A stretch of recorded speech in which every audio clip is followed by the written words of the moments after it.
Você está sentindo uma fraqueza nas pernas, vai subir poucos lances de escada e parece que não vai vencer. Fica exausta, parece que tuas pernas não estão obedecendo o teu comando. Parece que você realmente não vai conseguir. Aí você olha para as pernas, não enxerga varizes, por exemplo, mas você lembra que alguém falou para você que isso era problema de má circulação. E será que é isso mesmo? Será que você tem problema de má circulação? Ou será que é alguma outra coisa tipo músculo fraco? É sobre isso que a gente vai falar aqui nesse vídeo. Muitos pacientes me procuram com essa mesma queixa e depois de terem um entendimento correto sobre o que está acontecendo, acabam tomando algumas atitudes e melhorando a sua qualidade de vida.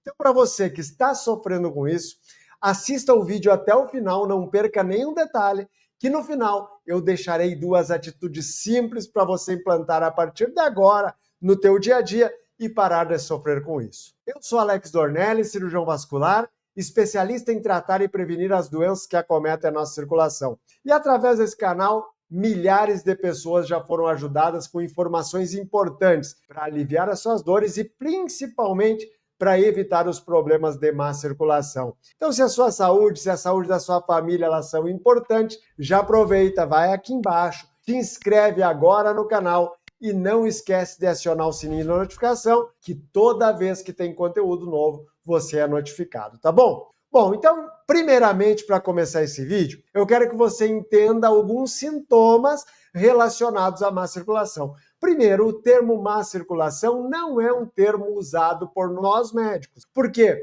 Porque é um termo muito amplo, é muito difícil você falar o que seria uma má circulação. Então, eu vou tentar esmiuçar isso um pouquinho melhor para que você entenda, tá bom? Primeiro, existe a circulação arterial, a circulação venosa e a circulação linfática. Vamos nos deter a circulação arterial e a circulação venosa. Circulação arterial é formada pelas artérias, que são vasos sanguíneos que levam o sangue até as extremidades. Vamos dizer que você tem um problema, um entupimento nas tuas artérias das pernas. Como que seria a tua dor? A dor é tipo claudicação intermitente. O que é isso? Você começa a caminhar, começa a ter uma dor muito forte na perna que obriga você a parar. É uma queimação muito forte na panturrilha, na frente da canela, obriga você a parar. Às vezes dói muito as coxas, você tem aquela queimação intensa e tem que parar. Aí você descansa um pouquinho, passa a dor e você consegue caminhar novamente. E aí você caminha mais uns metros e tem a dor de novo. Isso pode ser sinal que você tenha um entupimento arterial.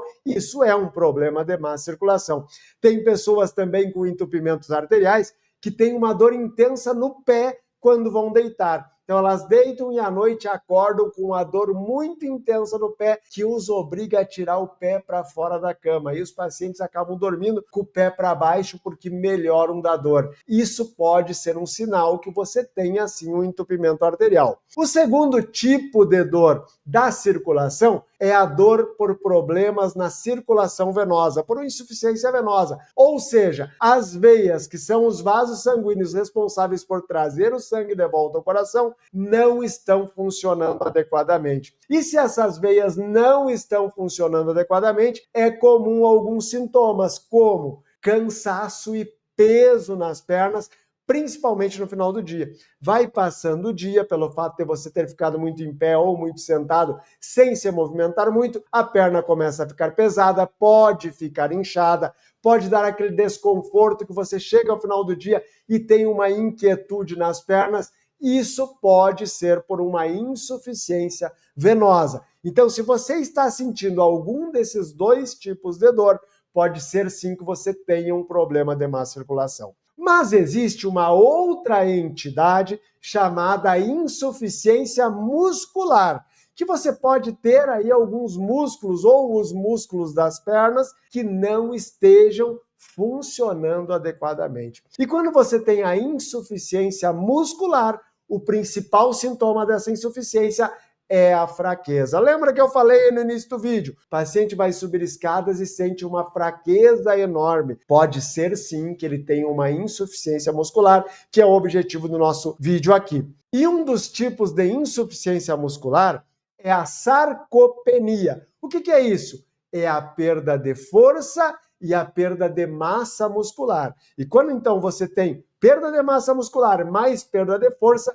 é dito que você tem a sarcopenia. Incrivelmente, a partir dos 40 anos de idade, todos nós perdemos massa muscular e perdemos força naturalmente. Para você ter uma ideia, a cada 10 anos após os 40 anos, nós perdemos cerca de 10 a 15% da nossa força muscular. Parece pouco, né? Mas dos 40 anos aos 70 anos, com 3 décadas, nós chegamos a perder cerca de 40% da nossa força muscular. Após os 70 anos, a cada década, a gente perde cerca de 20% da força. Imagina, por isso que cada vez mais os idosos vão tendo menos força, vão caminhando mais vagarosamente. Por quê? Porque vão perdendo essa massa muscular e a sua força. E isso pode acarretar problemas importantes. Por quê? Pode ter mais quedas com fraturas. Além disso, pouca massa muscular também predispõe a mais pneumonia. Desta forma, mais internações hospitalares e, além disso, um aumento da mortalidade. Então, olha quão importante é isso, porque se você estiver perdendo massa muscular e perdendo força, você vai ficar mais doente. E sabendo tudo isso, o que eu posso fazer para evitar a piora da minha fraqueza e a minha perda muscular? Algumas atitudes são importantes. Vamos lá. Primeira atitude: atividade física resistida. Fortalecimento muscular, no mínimo 2 vezes por semana. Essas atividades de fortalecimento, elas podem ser feitas em algumas máquinas ou apenas com o próprio peso. Você pode fazer agachamento, você pode fazer flexões com os membros superiores, você pode fazer fortalecimento da musculatura da panturrilha, você pode fazer alguns exercícios com o seu peso para fortalecer. E é claro que se você fizer ainda 2 vezes por semana atividade de resistência e, além disso, fizer um exercício aeróbico intercalando isso, vai ser melhor ainda. Então você pode fazer caminhada 2 vezes por semana, ou corrida, ou natação, algo que você goste, e outras 2 vezes na semana você vai focar no fortalecimento muscular. Existem muitos vídeos aí na internet que vão te ajudar a fazer isso. E claro, se você tiver como pegar um profissional da educação física para te orientar ou um fisioterapeuta, com certeza você terá melhores resultados. E é muito importante, quanto mais grupos musculares você fortalecer, melhor será para a tua vida lá no futuro. Isso é muito importante, esse fortalecimento. Uma segunda atitude é uma dieta rica em proteínas. Você precisa comer proteínas. As pessoas vão ficando mais idosas e vão deixando de comer proteína, e isso não deve acontecer. E quanto de proteína você precisa comer? Você precisa comer, em média, 1 a 1,2 gramas de proteína por quilo dia. Como assim? Se você tem em torno de 70 quilogramas de peso, você precisa comer, em média, 80 gramas de proteína no dia, dividido em 3 a 4 refeições. Então, no teu café da manhã tem que ter proteína, no teu almoço tem que ter proteína, no teu lanche da tarde e no teu jantar precisa de proteína. Quais são os alimentos que têm proteína? Carne de frango, ovos, os peixes, atum, sardinha, salmão, carne vermelha, as lentilhas, os feijões também são ricos em proteínas, os iogurtes, tudo isso é rico em proteína e você precisa ter um desses alimentos em cada dieta do dia para que você consuma a quantidade de proteína adequada. Se você não está conseguindo consumir as proteínas,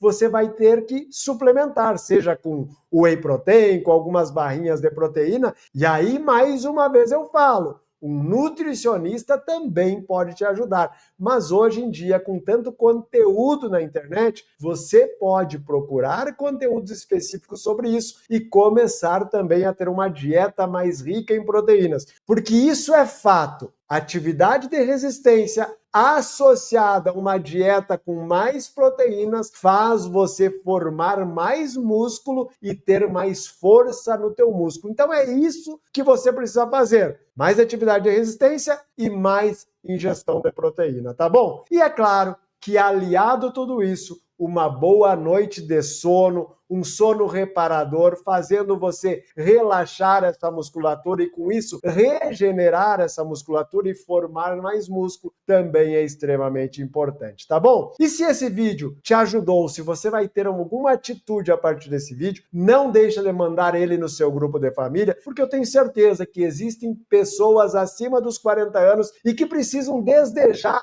implantar isso na tua rotina para que no futuro tenham uma vida mais saudável, com um músculo mais funcional e que, com isso, com uma musculatura forte, você também vai melhorar a tua circulação como um todo, porque todos esses sistemas estão integrados e dessa forma você vai ter uma saúde cada vez melhor. Um grande abraço e até o próximo vídeo.